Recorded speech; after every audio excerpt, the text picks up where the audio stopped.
My name is Alexander Ullman. Originally, I'm from London, grew up in Shepherd's Bush. I think my first interaction with classical music was Fantasia.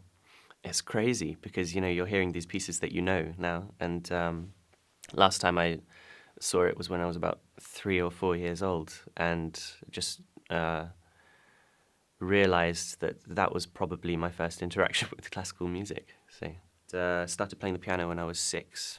When I was 10 years old, I went to a music school, the Purcell School of Music. By the age of about 14, 15, there was really no other choice. There was one moment where I wanted to be something other than a classical musician, and that was when I thought I wanted to be a jazz pianist rather than a classical pianist. And yeah, that was my crisis. I've never, ever wanted to do anything else. That's kind of sad, isn't it? I've never questioned.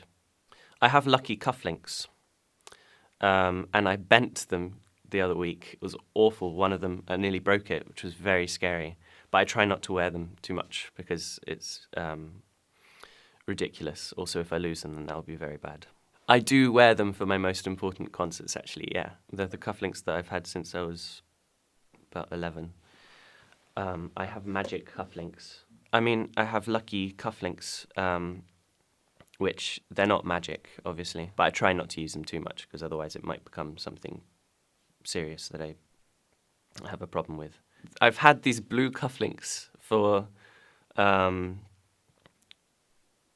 years, and they're lucky. They're my lucky cufflinks. Let's move on from the lucky cufflinks. I don't know what would constitute a successful performance, but when I'm happy, not only have I done what I wanted to do and expressed what I wanted, but also something unexpected has happened as well. Something spontaneous and alive that made the experience more magical, I suppose. Then I'm happy. Yeah.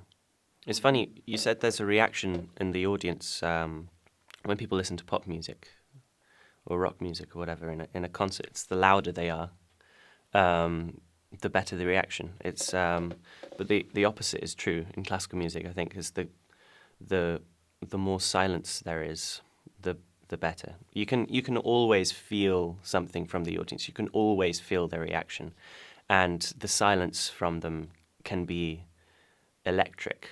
Sometimes is definitely a two-way thing. It's you feed off the audience's reaction. Oh, that would be great. I'd love to win the lottery. I would definitely buy a piano first.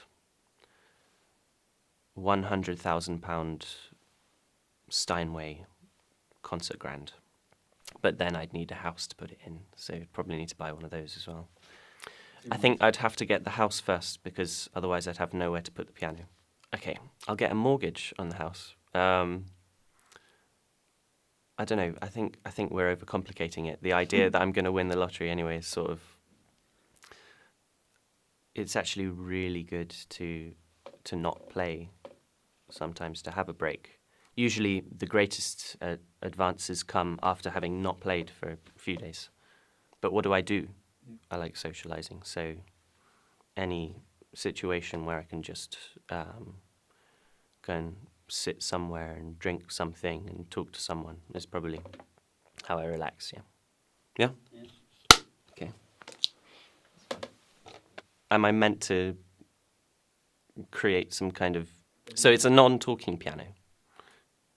I'd want to ask the piano whether it had been played nicely that day. Might have a preference for a composer or something. So, hello, piano. You right? Did you have a nice tune yesterday? Oh, yesterday was a beautiful piano, actually. Yeah. I got you an espresso, but I wasn't sure that was what you wanted. Actually, I would not have a drink with the piano that I played on last night because it went out of tune straight away, and that's not okay. So, yeah, that piano would be drinking alone.